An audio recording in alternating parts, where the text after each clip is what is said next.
This conference will now be recorded. All right, folks, so good evening. So tonight we are going to be discussing Chapter 11 and getting into that there, and we'll take our time and we'll review and go over the next 2 weeks regarding Chapter 11 as far as the brain and cranial nerves are concerned. So tonight we're going to start off with cranial nerves. I feel that this is a subject matter that would be helpful to you to really reinforce and see many times. And what I'm going to share with you right now is just, this is a couple of mnemonics that we have that can help understand and memorize. And I can share some more with you when we get into the classroom on Wednesday regarding cranial nerves and understanding and learning those 12 pairs of cranial nerves, as well as whether they are sensory, motor, or a combination of both, carrying sensory input and motor output. Okay, so which would be those that are considered both, we would see here as far as they would be analogous to what goes on as far as spinal nerves are concerned, those 31 pairs of spinal nerves, as they carry both sensory input and motor output. Okay, so let's look at the cranial nerves here, and we'll see that we have cranial nerve number 1, and we use the Roman numerals 1, 2, 3, 4, 5, 6, 7, 8, 9, 10, 11, and 12. Again, 12 pairs. Olfactory, optic, oculomotor, trochlear, trigeminal, abducens, facial, vestibulocochlear. This was also one time known as the auditory nerve, also known as the acoustic nerve, right? AKA also known as glossopharyngeal, the vagus nerve. The cranial nerve number 11 was also known as the spinal accessory nerve, and the hypoglossal nerve. And so we'll go into detail regarding these 12 pairs and what you should know regarding them, but knowing their proper terms that we use to describe and title, the name each cranial nerve as far as 1 through 12 is very important. You'll see to the left there's a mnemonic regarding the 12 pairs. This is one of many mnemonics that are out there. So like I said, I'll show you more in the classroom. Here we have also regarding whether we have sensory, motor, or a combination of sensory and motor, right? And you'll see here as far as some of the different mnemonics that are associated with that, because you'll need to know whether we have the cranial nerve carries a sensory input, motor output, or a combination of sensory input and motor output. Okay, and you'll see here that as far as looking at these cranial nerves, so as far as the oculomotor, the trochlear, and the abducens, those 3 cranial nerves deal with movement of the extraocular eye muscles, and so movement of the eye. So let's now go back into, let's minimize this.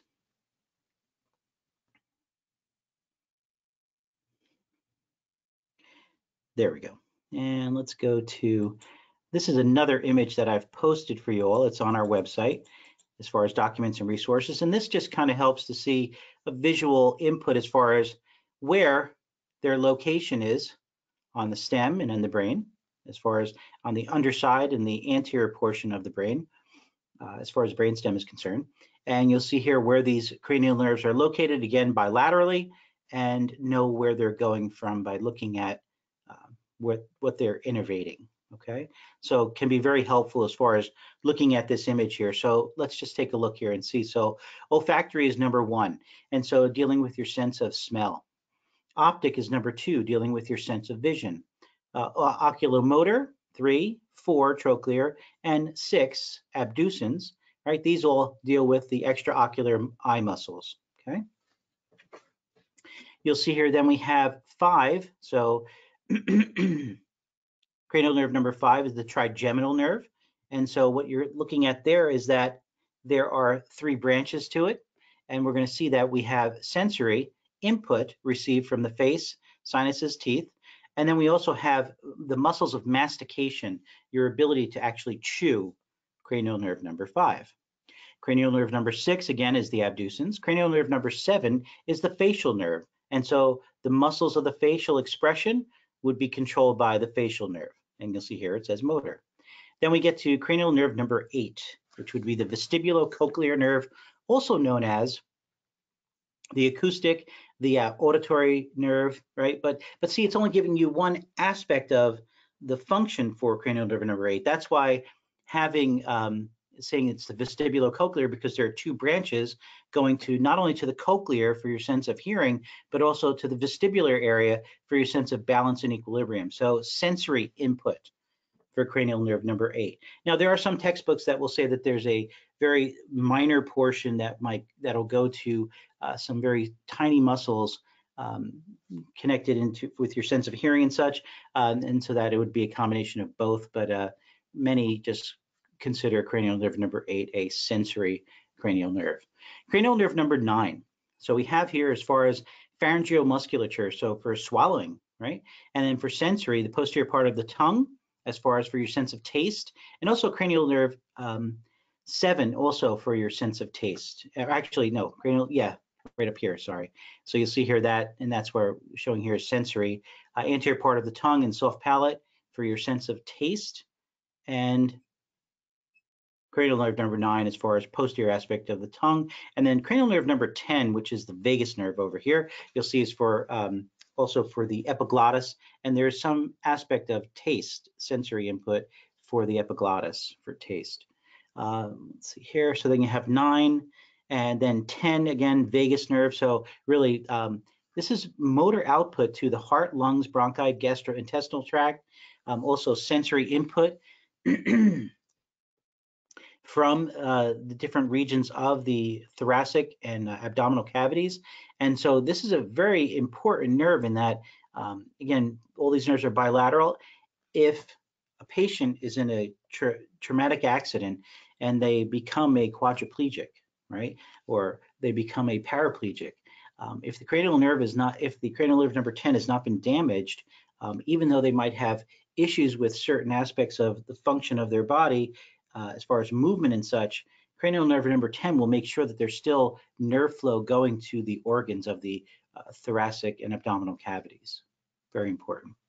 When this is damaged and such, then patients will, be on a respirator and such, and different other forms of life support in order to maintain their ability to live, and not really living on their own, but living with the help of life support.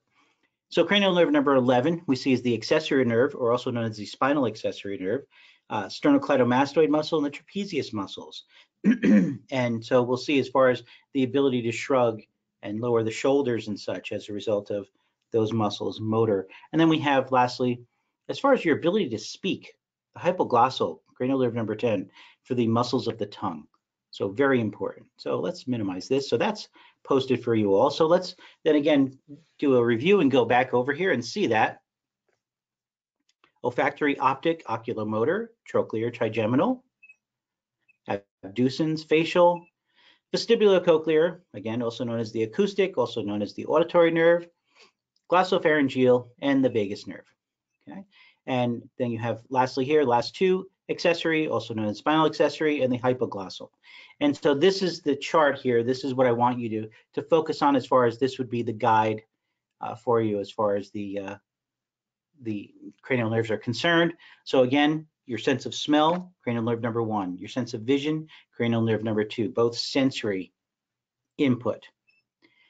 Cranial nerve number 3, 4, and 6, motor output for the extrinsic eye muscles, the muscles that control the movement of the eye. So you'll see here that cranial nerve number 5 is the trigeminal nerve. And the trigeminal nerve, know this, that have you ever heard of trigeminal neuralgia? This is, or also known as tic de la rue. So this is a very painful and uncomfortable disorder, which can cause tremendous pain, facial pain, and really one of those types of pain that can lead to patients contemplating suicide. It can be that devastating, trigeminal neuralgia, also known as tic de la rue. We'll look at a short video in a couple minutes there. Also, how you're seeing here as far as the facial nerve. So facial nerve, sensory, as far as taste, I said the anterior 2/3 of the tongue, posterior 2/3, we're looking at cranial nerve number 9, okay? But the anterior 2/3 of the tongue would be then the taste for facial nerve. And so it has sensory for that, and then motor for the muscles of facial expression. So that's facial nerve. Now, if you've ever heard of somebody suffering from Bell's palsy, this can be as a result of irritation to the facial nerve, whether compression of the facial nerve or as a result of an infection that can damage the facial nerve and cause an actual appearance of patient.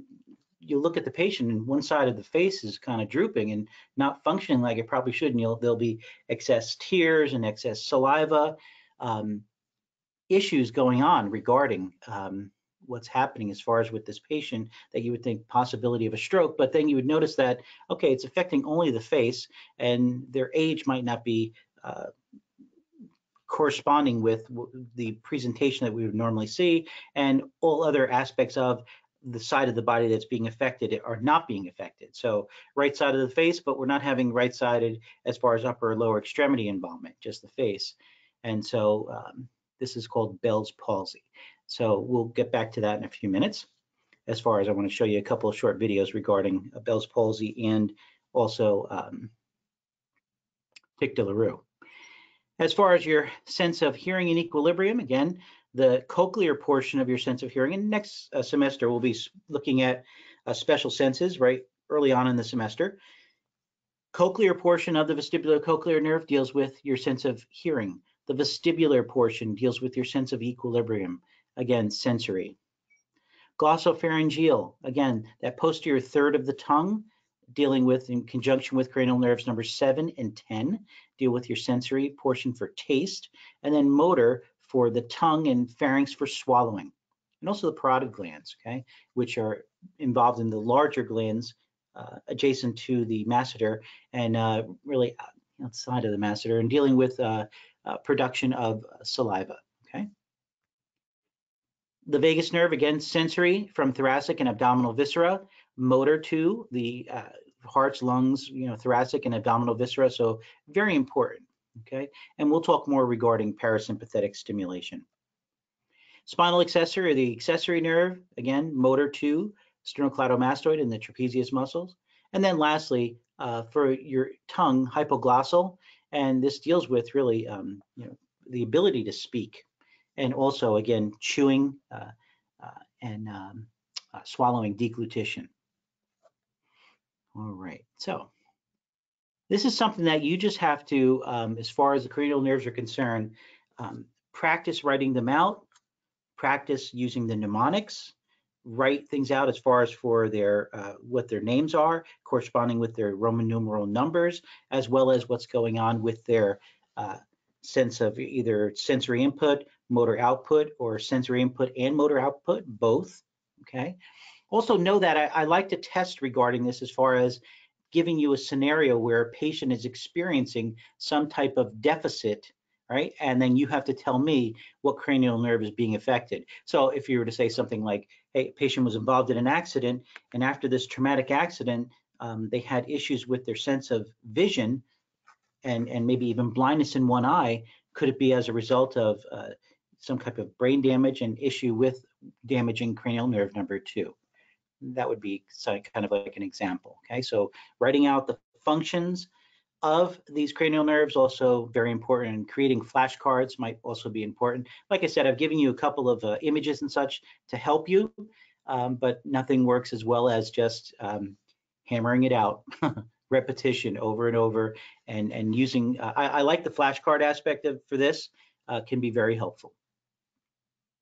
All right, so let's minimize this here, and I'd like to show you, just share with you just a couple regarding, let's see here, let's go right there.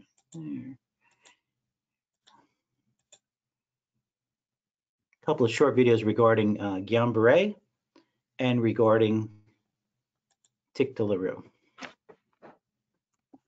And as far as patients living with these.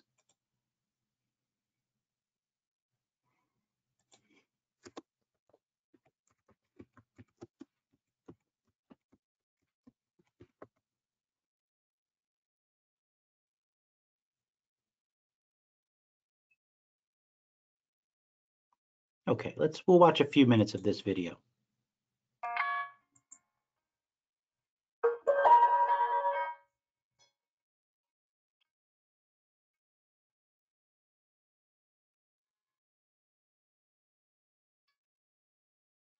It's very difficult to make people understand this disease. I feel like in 16 years trying to explain it to people, there's really very few people that truly understand it.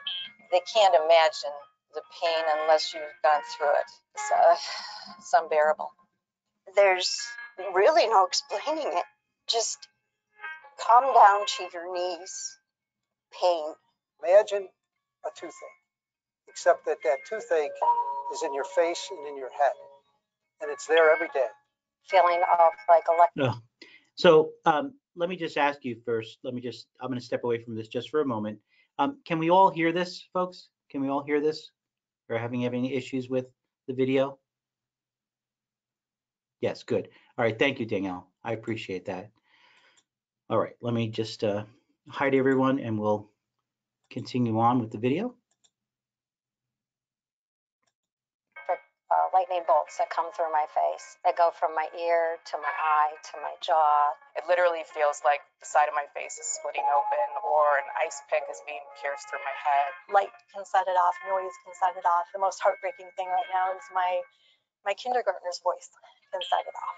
You're so exhausted, and it just keeps happening over and over. It's like Groundhog Day. When people see me, they say, well, you look great, and you just want to say to them, well, I feel like I'm dying inside. When you're in constant pain and then always fearing when the pain will become worse, there's always that anxiety when I make plans. Without it, I was fearless. I could go anywhere, do anything. It's causing a real issue as far as advancing in school. I've probably missed about 60 to 65% of extracurricular and school time. I'm not currently working. I'm a teacher, and having TN, my pain is too bad that I can't actually be in the classroom. Emotionally, I've been in the inpatient quite a few times because the pain, I couldn't bear it anymore, and I didn't want to anymore. I am a young woman that, thought I was going to have a pretty normal life. And I have many years to live with this. So that's very troublesome. So I was diagnosed March 7th of 2015. And from that day forward, I pretty much lost everything. In the matter of a year, I lost all my savings. I had to give up my apartment. I lost my car. I stopped driving.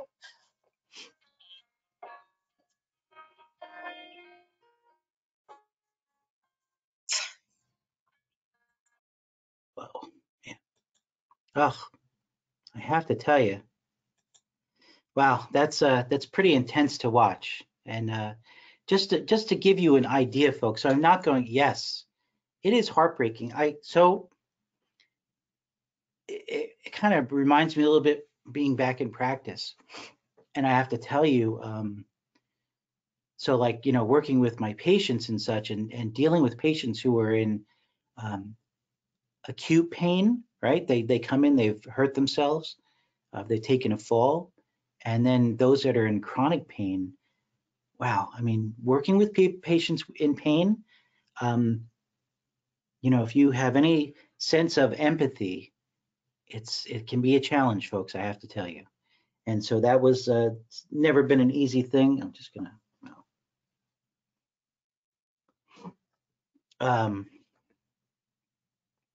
working with people in pain is tough. It's really tough. It's not easy, but you can do it, because if you can make a difference in people's lives, it's a wonderful thing. But this trigeminal neuralgia, I want to share with you and have you know that it's devastating. It truly is. All right, so I'm not going to share anymore because that's pretty intense, but I'd like you all, I want to share these things with you because I want you to be aware of what it is that people go through in their lives, folks, dealing with these very real illnesses. So let's do. Okay, here we go.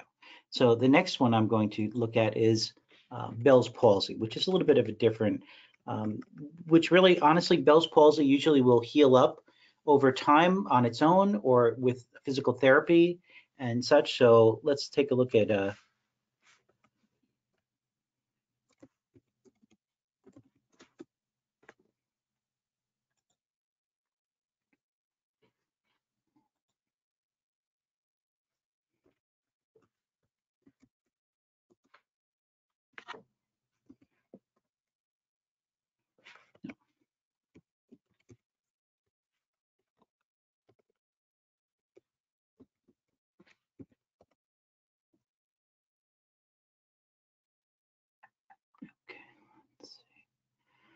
let's.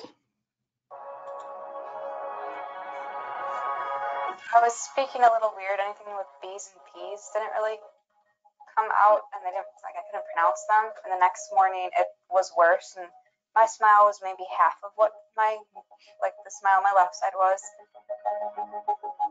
In the beginning, when it was at its worst phase, sleeping at night, I would have to tape my eyes shut. When I drank out of a cup, it wouldn't stay in my mouth, and it would dribble out the corner a little bit. Everyone was very casual and almost flippant about it, where they would say, just give it time, it'll go away. And 6 weeks after she'd gone through some very simplistic therapy, there was no movement at all on her face. So at that point in time, the fear that she would live with this for the rest of her life was going through my head. And it was a matter of digging deeper and doing some more research.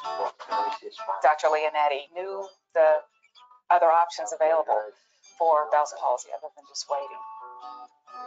She came in for a second opinion. She was a very depressed young lady. Bell's palsy is also known as idiopathic facial paralysis.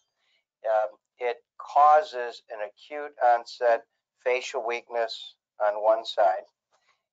It is thought to be due to a virus.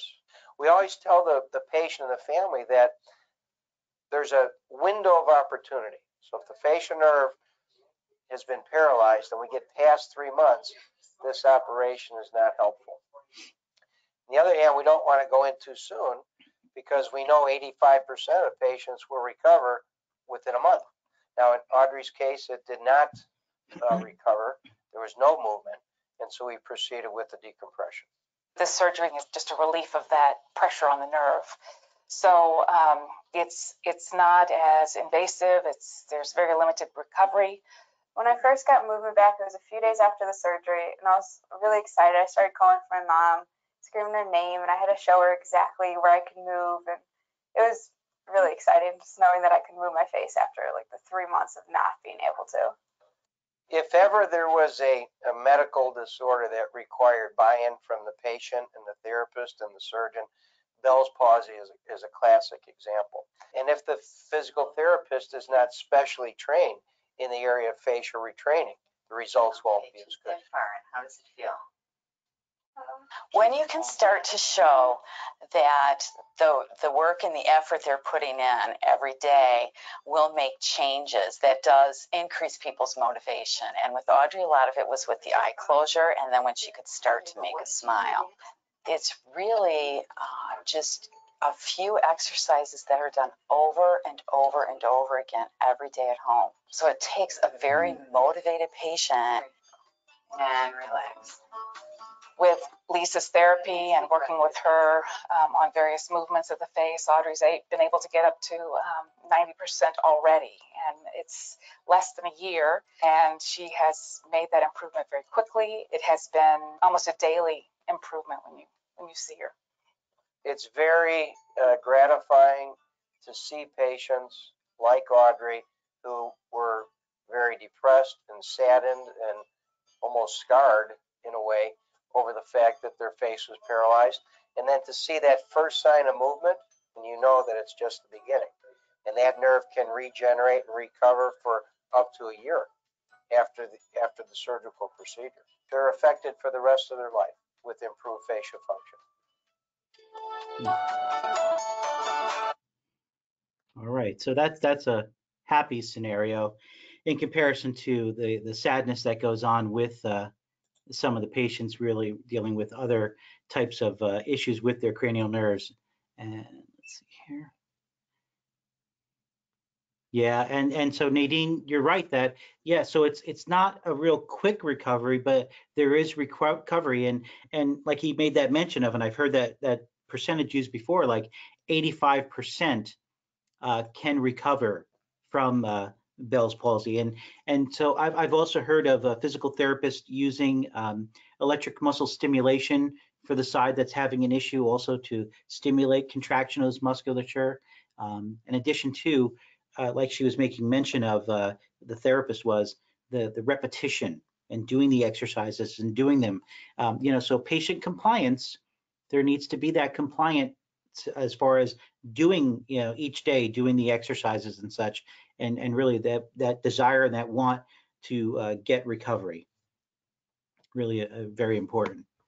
Yeah, the benefit has many challenges. And that's sad, Nadine. That is sad. That, and many times, right? So we know that many times that folks that are experiencing the issues that they're experiencing are not just having just one type of disorder, an illness or disease. They're having many times multiple, and as a result, they can have other issues going on physically that can really add to the difficulty in trying to heal from the disorder that they're dealing with and such. But so that's just two in particular, as far as the tic douloureux for aka trigeminal neuralgia for cranial nerve number 5, and Bell's palsy for cranial nerve number 7. All right, so thank you for I always appreciate your input, folks. So thank you very much as far as giving me give us some input regarding people you know or for your own personal. It's very helpful, and I thank you for that. So let's now go into and look at as far as our, let's look at the PowerPoint for a bit there. Can we associate Bell's palsy with a stroke? No, because it's not, there's a different etiology regarding the cause of the lack of movement on, because, and again too, know that it's associated just with the face only and not affecting other parts of the body. And it's just a different etiology as far as talking about that. Many believe that it's more of a virus that's related to damaging the nerve and such, but there also can be impingement regarding certain vasculature that they can try and take some of the pressure off and see if that works. Know that as far as for the tic douloureux is concerned, as far as for trigeminal neuralgia, getting away from the facial nerve palsy for a moment there. As far as the facial nerve palsy, yes, virus is concerned. As far as what's going on, as far as the trigeminal neuralgia, there's other issues that they're just not quite sure of and such. And so, and they try different surgeries and such. And so with the Bell's palsy, that can, they've seen success with, like you saw with this young woman, having success with having some surgical decompression of the nerve. But other issues as far as with cranial nerve number 5, that's a more difficult one to treat, to be honest. Yeah. So let's move back into then and go into the very beginning of the PowerPoint. And the PowerPoint's not that big because we have a lot of notes that we cover and go through. And so let's just go through the slide presentation a bit, and then we'll do some discussion as far as some notes and answer questions and such. So again, there's a lot to this chapter. Don't get overwhelmed. We break it down into parts and just we go step by step through the information and such. So you'll see here that the brain is divided into parts. We have the brain stem. Okay, so you'll see here as far as and know that, and I'm glad that we were able to look at as far as that sagittal head and go over the different areas as far as of the brain and look at the different structures and see as far as, oh, well, you're going to hear these terms now being mentioned throughout this whole chapter, and it's going to come back at you and help you that you've already been studying it in the lab and reviewing and knowing it and such. So that's a good thing. So we'll look as far as the brainstem is concerned, again, controlling of the basic functions as far as your ability, respiration, as far as your ability for the respiratory and cardiovascular systems to do their functioning. We'll look at as far as discussing as far as the diencephalon and looking at the structures that are involved in maintaining homeostasis. And so we're looking at the hypothalamus and looking at the pituitary gland and what's going on as far as the different control of the autonomic nervous system. We'll look at as far as the control of the cerebral hemispheres and intellectual processes. So the ability to think, right? So our ability to cognitive ability, your emotional, your emotions as far as and who you are as a person, right? Really, that frontal lobe is really key. We'll see here as far as the cerebellum, we've talked a little bit about regarding if you're doing alcohol or drinking, if you're taking drugs and affecting your sense of balance and not being able to walk a line, so to speak, as far as if the police officer were to ask you to, to check and see what's going on with you. These are all dealing with cerebellar issues, so the cerebellum. And we've seen the cerebellum, and we've seen the arbor vitae, the white matter of the cerebellum, in the sagittal head model. So you'll see here, brainstem, diencephalon, cerebrum, cerebellum. What are they protected by, right? So the cranial bones, so the skull bones.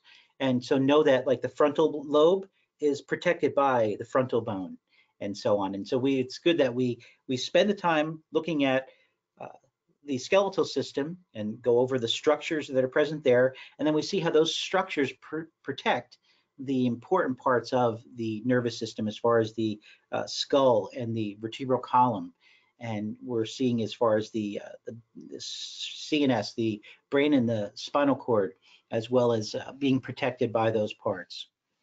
You'll see here as far as meninges, we'll be talking about those. We'll be talking about the cerebral spinal fluid. We've mentioned the cerebral spinal fluid. We've mentioned the meninges. I've talked about the dura. I've talked about the arachnoid mater and the pia mater. We've talked about, as far as the cerebral spinal fluid, what's producing that. And we've talked about those ependymal cells, those parts of the central nervous system, as far as for producing in conjunction with the cardiovascular system, producing CSF. The ventricles these are areas, hollow areas, right, that are present within the brain.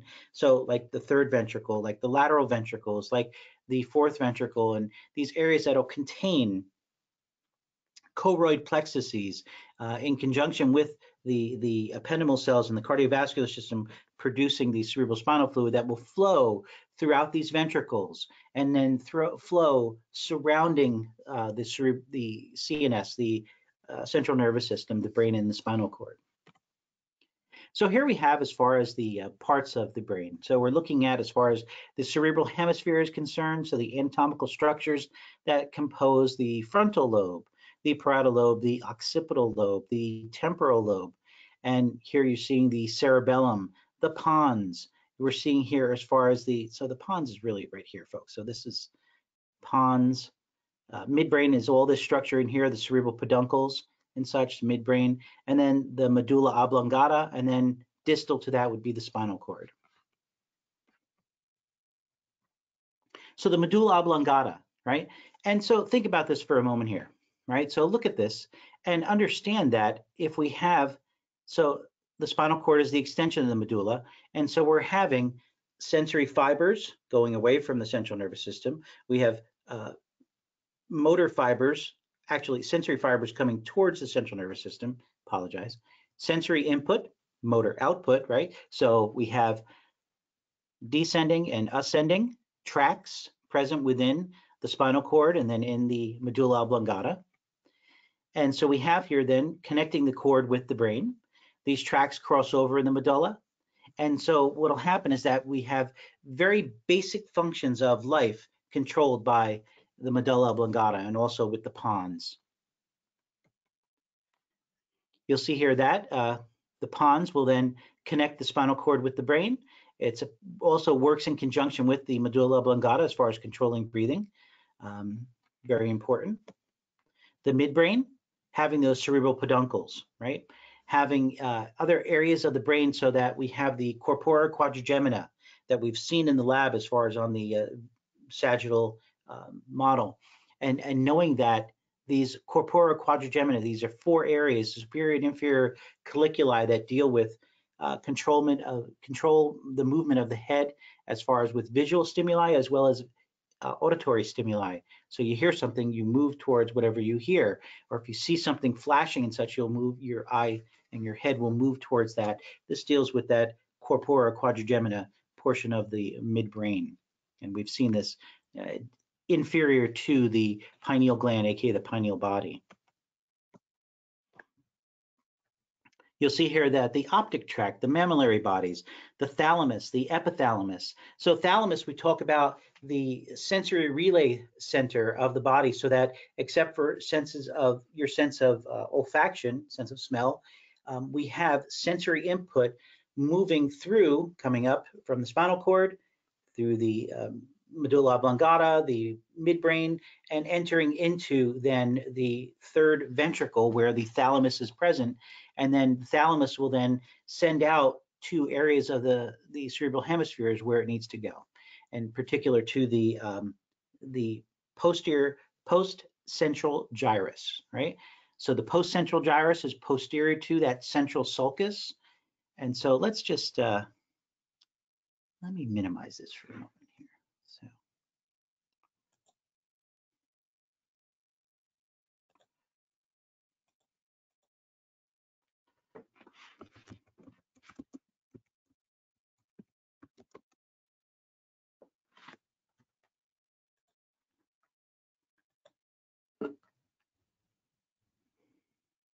Okay, so I'm going to make this image larger.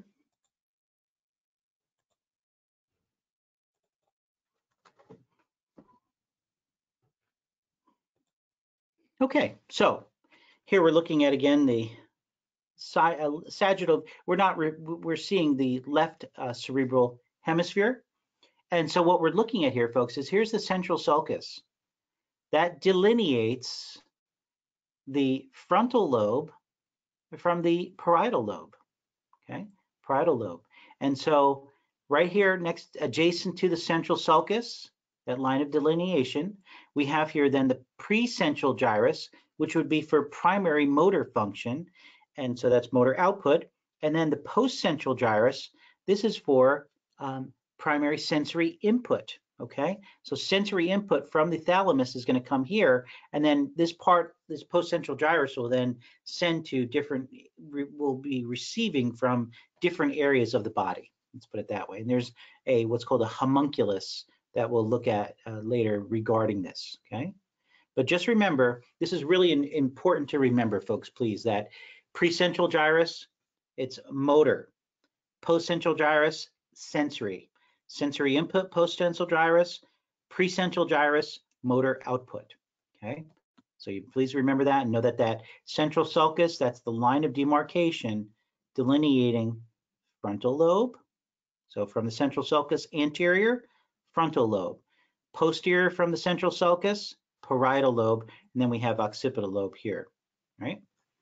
If you were to take your hand, place it at the base of your skull, right? So deep to that occipital bone would be the occipital lobe. And so think visual input and such for the occipital lobe. Let's come back here. Okay. And so you'll see here that another area of the diencephalon, and we'll look at the hypothalamus also, is the epithalamus. This is more on the roof of the third ventricle, right? Remember, thalamus, epithalamus, hypothalamus present in the third ventricle. The epithalamus contains the pineal gland. Okay, and that pineal gland, this is what's controlling as far as our ability to have the sleep-wake cycle. We have issues as far as with the production of melatonin that will help us to calm and be sleepy as it starts to get dark outside. So visual input will help the pineal gland do what it needs to do as far as producing and releasing melatonin to calm us down as the day progresses and it gets darker outside. Okay, you'll see here as far as thalamus for interpretation of pain, temperature, touch, sensory input. Remember the mammillary bodies. We've seen both of these: the optic tract, the optic chiasma, where there's a crossing over of the optic tracts and creating then so if my hands would represent, the fist would represent the eyeballs, then it would be the optic nerve. So let's take a look at that, folks. I don't want to just be weird about showing you just my wacky presentation there. I want to show you as far as optic tract and optic nerves. There we go. So let's take a look here and see. And so here's what we're looking at here, folks. So this is very important as far as seeing. And so I'll even post this image for you all. So let's make it bigger. And so here we have the eyeballs. And so here you're seeing that there's the chiasma, right? The optic chiasm. And we have here Anterior to it would be the optic nerves. There's a crossing over of some of the fibers in blue, but not all of the fibers in red, right? Here for the optic nerve. And so we have here the optic tracts. So the optic tracts are what are then going to be connected to and enter into as far as that information will go to the occipital lobe, okay? But there's that crossing over at the optic chiasm. And we'll talk more about that as far as, well, what's going on with that crossing over and how's that affecting your vision. So we'll look at that next semester. You'll see here also that as far as for homeostasis and the hypothalamus, and really if we talk about that, the pituitary gland would be the master gland of the body controlling the autonomic nervous system, the automatic functions of the body. Well, the hypothalamus would be then the major controller of what takes place with the pineal gland and its function and what it does. So controlling and integrating the autonomic nervous system, those functions that are automatic that we do not consciously control, receives sensory impulses from internal organs, controls the pituitary gland, like I said, and links endocrine and nervous system. And that's really important to know that the pituitary gland is the master gland of the endocrine system. Well, the hypothalamus is the master controller of the pituitary gland. Okay? And so again, there's that link between endocrine and nervous system function. Endocrine function is slower in its action, but it can have a lasting, more lingering effect. Nervous system is very fast acting, but also that the lingering effect is also dissipates very quickly. And so you're seeing here, as far as we've talked about, and I kind of held back because I wanted to show you this as far as just a review regarding the folds, as far as the cerebral hemispheres are concerned, are the gyri. A gyrus is one, gyri plural. A sulcus, right, would be what? This indentation here. And you know that sulci would also be plural. Sulcus is singular. And then the deep indentation here would be the longitudinal fissure, right? Separating the right, so you're seeing here reading right, but this would be the left and the right cerebral hemispheres as I'm looking at this patient anterior to posterior. And you're seeing here as far as ventricular areas here, lateral ventricles, you're seeing here as far as the third ventricle, you're not seeing the fourth ventricle, which would be anterior to the cerebellum and such. You are seeing, though, the corpus callosum, where we have a crossing over of fibers, so that this is really what goes on as far as damage to the right side of the brain can control left side of the body and vice versa. Left side of the brain can control the right side of the body. So crossing over of fibers takes place at that corpus callosum. We'll talk about more information a little bit. Oh, also just as a review too, you're seeing here what? Gray matter, you're seeing white matter. So gray matter outer, white matter inner, spinal cord, it's the reverse of that. So the gray matter is the inner portion, the white matter is the outer in the spinal cord. The cortex here is that gray matter surface. Again, gyri folds, sulci grooves. A longitudinal fissure is a very deep separation from the cerebral hemispheres. And that corpus callosum, that's a good part, using the term bridge, allowing for a bridge connecting the two cerebral hemispheres and crossing over fibers taking place there. And you'll see here as far as motor areas controls muscular movements, sensory areas interpret sensory impulses. There are association areas present for both motor and sensory that can also work with those and can process emotions and your cognitive abilities and such. So you'll see here as far as for the lobes and such. And so I want to also, let's see here, I'm going to minimize this for a moment. So I want to also show you something before we move on. So we're going to come back to these cerebral hemispheres, but I also want to show you the insula. And so the insula is another lobe, the insular lobe, right, located right here. So you're seeing that if we move temporal and parietal, as well as some of the frontal, parietal, temporal lobes, move that away there, you're seeing the insula. located deep within. And so know that the insula, we have seen as far as that can be associated with issues regarding addiction.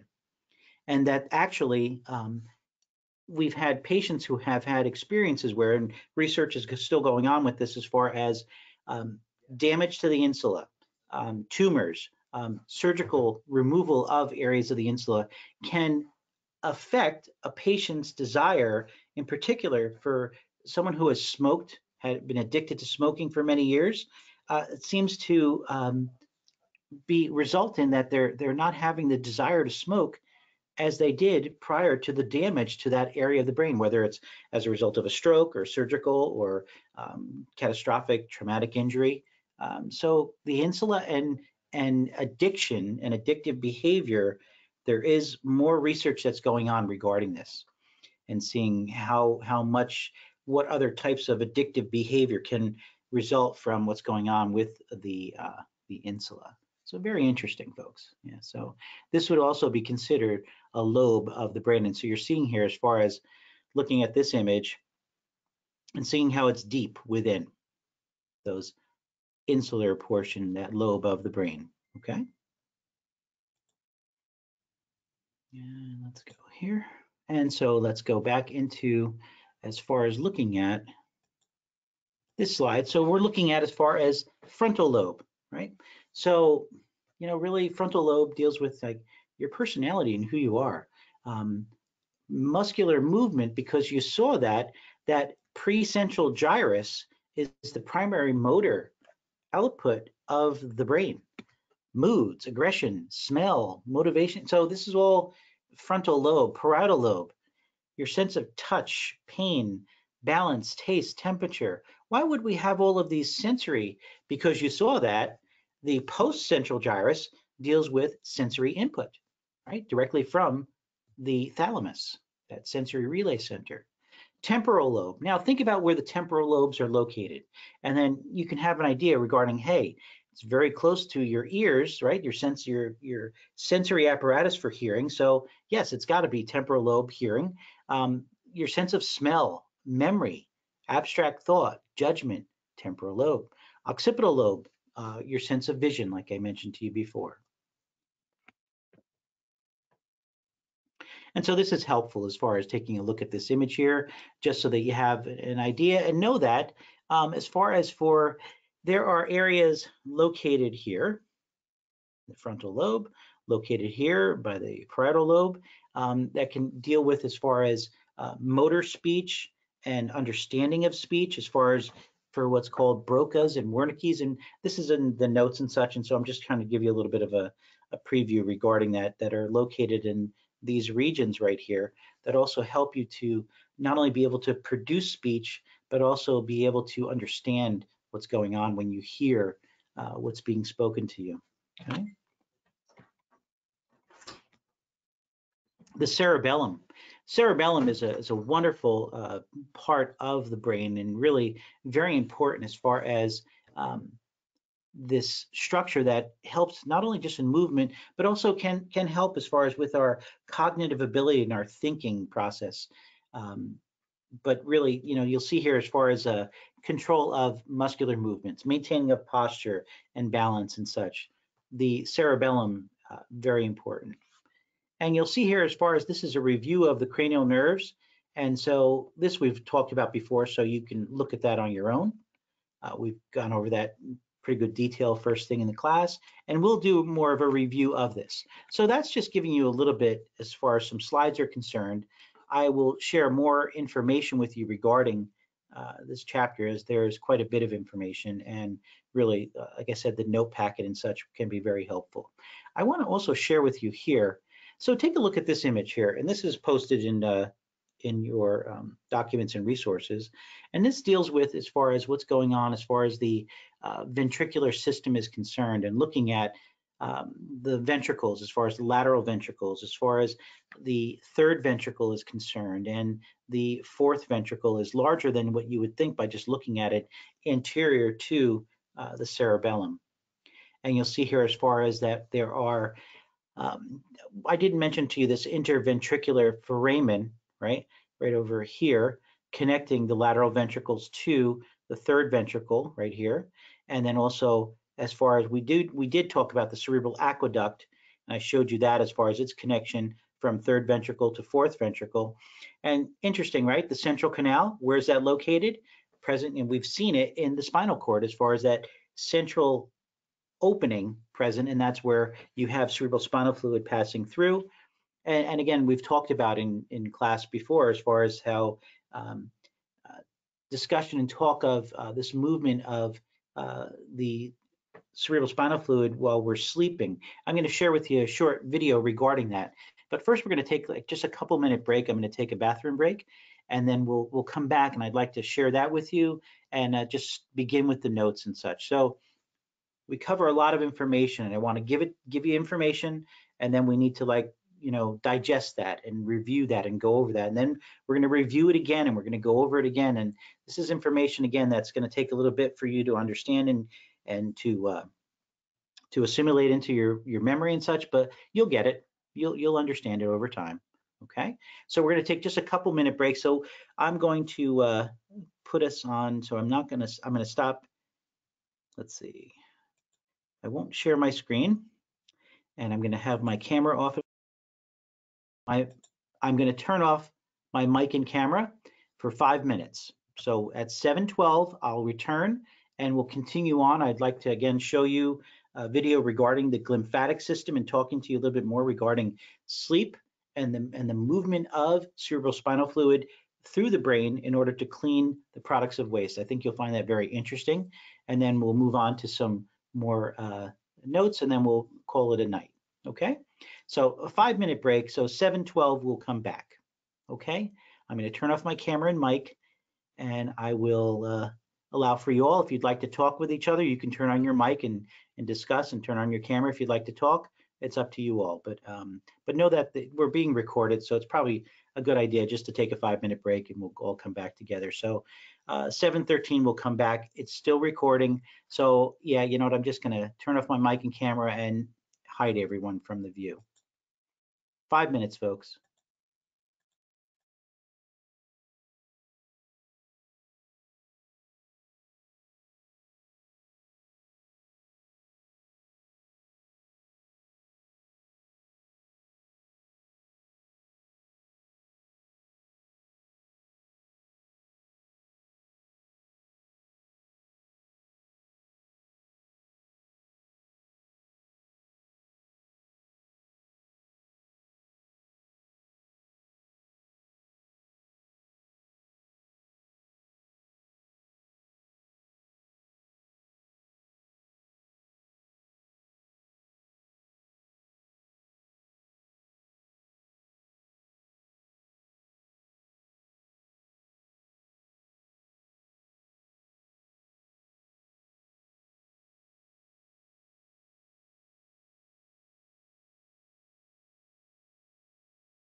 All right, folks. So let's see here. So we're going to move on here, and I'm going to get into. I want to like to show you a little bit regarding that lymphatic system.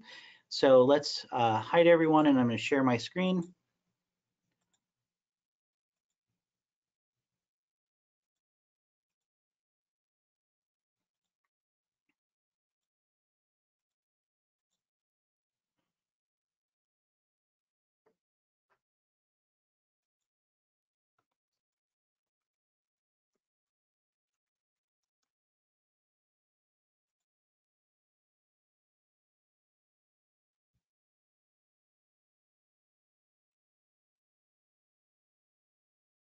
Yeah, I think that's going to be too long. So.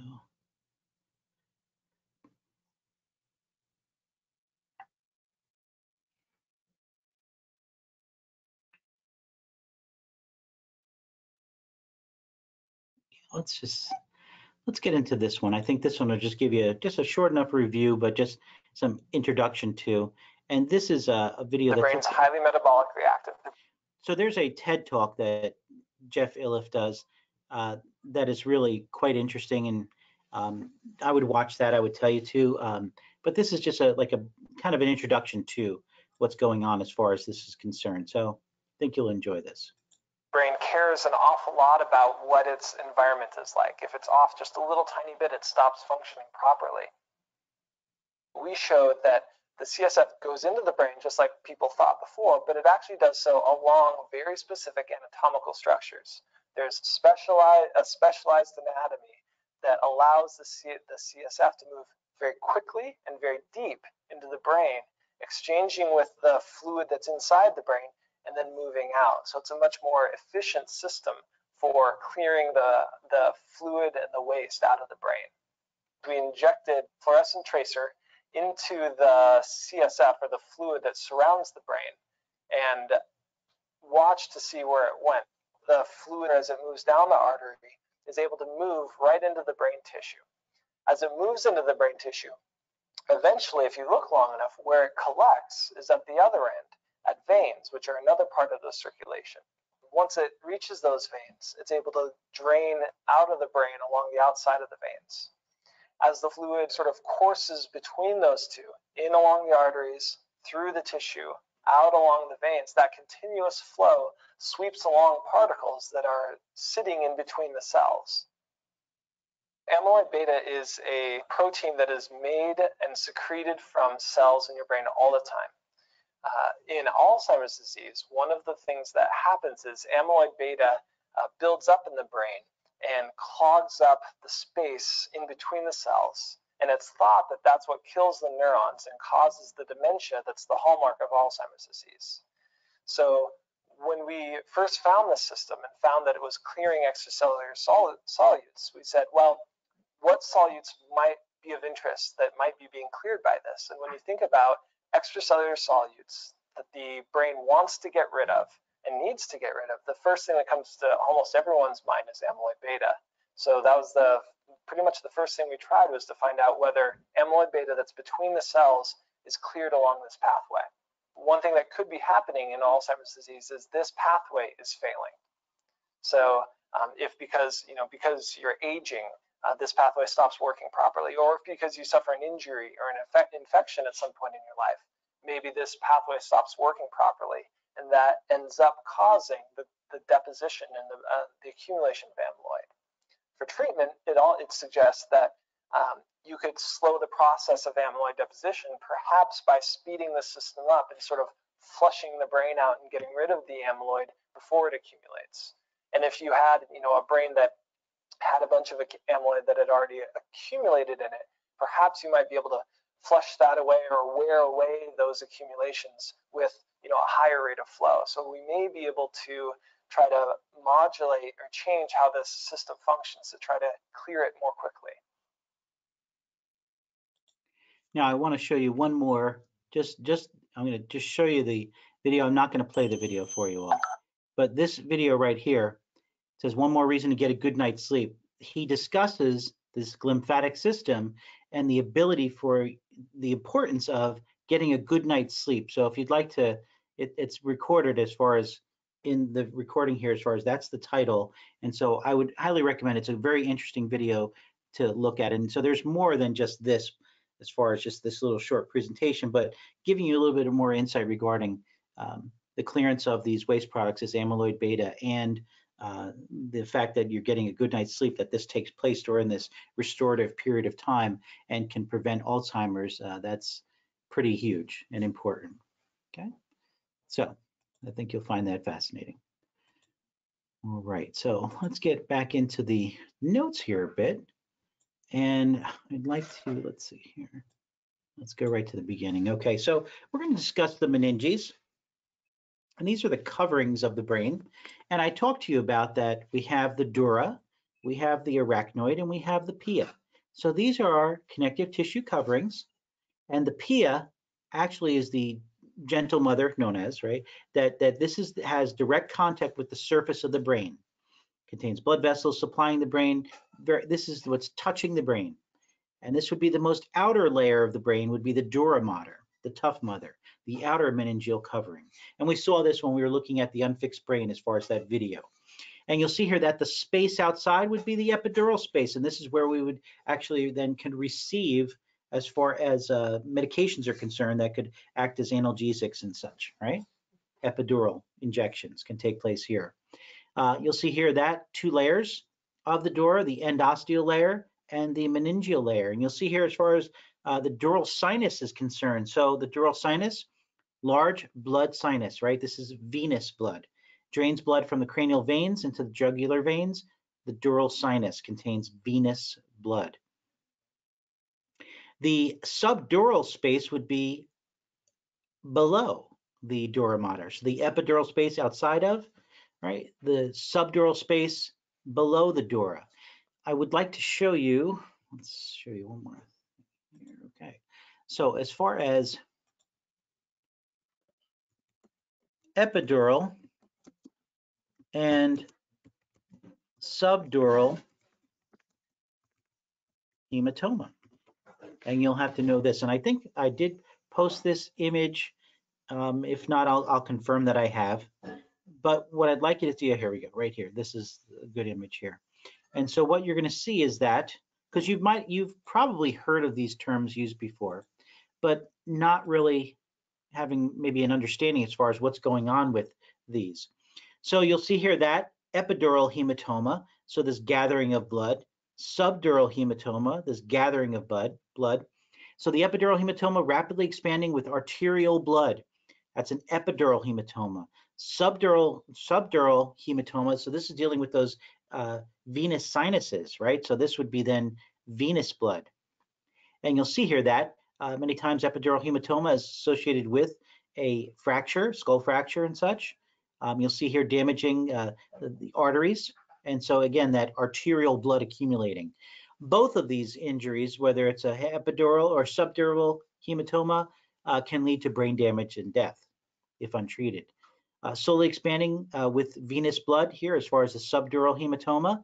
So the dura is attached, and so it's outside of, right? So it's really more closely associated with, the brain, whereas the epidural hematoma is more outside of the coverings of the brain. Understood? Again, arterial blood, venous blood. And next semester we'll be looking at the circle of Willis and the blood supply, the arterial blood supply to the brain. Let's get back here. Good. Okay. And so then I want you to also know that. So then the next layer. So we have the dura, the arachnoid. So this arachnoid, it's web-like connections, and so hence the term arachnoid. Using that term, web-like connections, and so much thinner covering, forms a smooth covering over the brain. And so this is the middle covering. And so below this arachnoid mater would be what? The subarachnoid space. So the subarachnoid space contains cerebrospinal fluid flowing through this layer. So that's important for you to remember and know. The pia mater, this is again that connective tissue covering that has direct contact with the brain, okay, the deepest layer. Now, as far as ventricles are concerned, right? So we have here, as far as the choroid plexuses that I've talked about, as far as this specialized capillaries with the ependymal cells, these glial cells that are associated with production of cerebral spinal fluid located in the ventricles. Okay, you'll see here lateral ventricles. There are two, right? One in each hemisphere, horseshoe in appearance, separated by that septum pellucidum, that thin membrane. We see that in the lab. As far as that sagittal head, you'll see the you'll see actually where we have the let me take a look. I'm not going to just talk to you about it, but let's take a look as far as the sagittal model with neurological structures.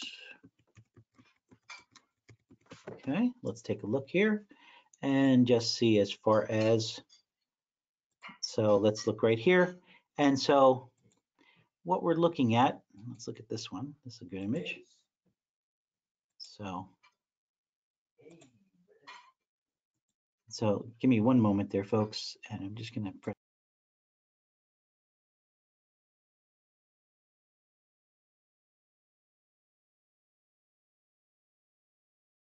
Sorry, Dad. Okay. Sorry. All right. So you'll see here, as far as here we have this cingulate gyrus, and then we have the corpus callosum. What's the next area? So we have the fornix here, and this would be, the fornix is this below the septum pellucidum right here, okay, on the sagittal head. So that's just, I just wanted to give you some understanding or remembering. Here we go, get another one. Just seeing here as far as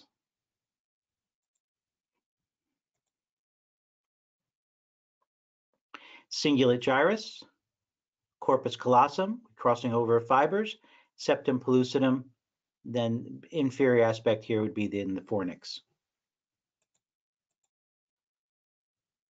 All right, so that interventricular foramen, so I didn't mention that to you in the, as far as discussion, but that this is what connects the lateral ventricles to the third ventricle. So you need to know this interventricular foramen.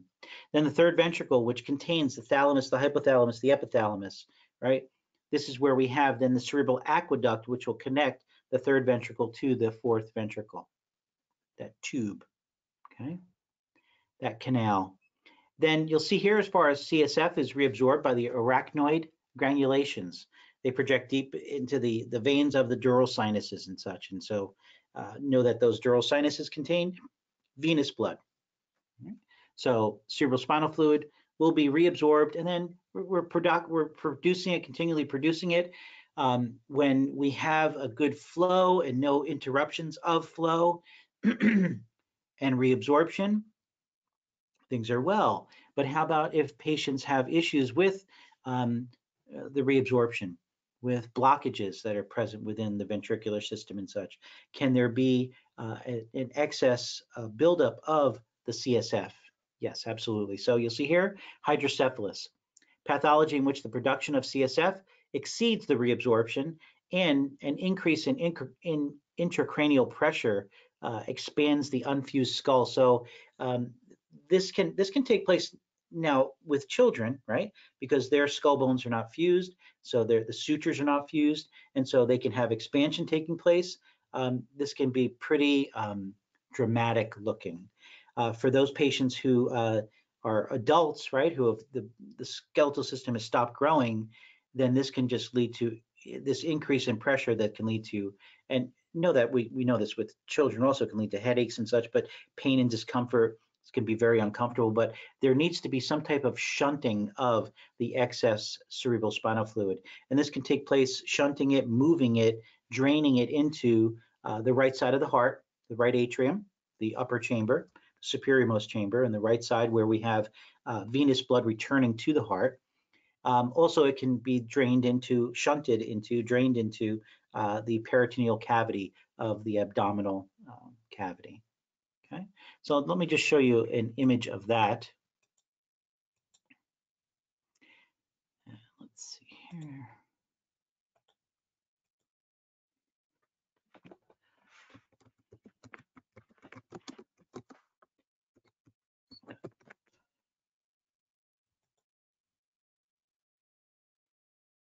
All right. image I'm looking for. So you'll see here one that we have. So here's this catheter and this shunt, and it can either go to the peritoneal, the abdominal peritoneum, or it can actually go to then, as you're seeing there, as you're seeing here, or it can shunt into the, like I said, the right side of the heart. So let's see here, shunting of CSF into the right atrium.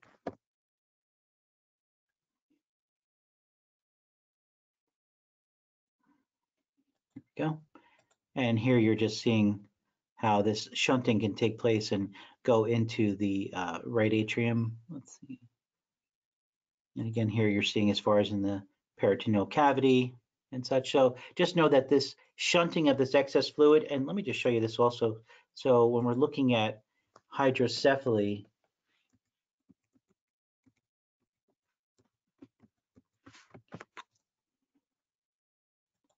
there can be some pretty dramatic images, folks, that are just disturbing, to be honest, right? And so, and this can, in countries where there's issues with, yeah, it's just sad. I don't want to show you anymore, but just, let's see here, notes. So just know that with hydrocephalus, this can be really a devastating illness, and really, you know, in areas of the world where healthcare is minimal to non-existent, patients suffer, right? Not only just with hydrocephalus, but with all types of other disorders and such. And so, you know, if you're ever thinking of having the opportunity to do some volunteer work and maybe go to another area of the world once you become a healthcare professional, and be able to have that opportunity to go help others for a week or two at a time during the summertime or during some type of vacation, there can be a lot of satisfaction in doing that type of volunteerism. All right, folks, so I'm going to stop for the evening here. So let's see here. We're going to stop the recording.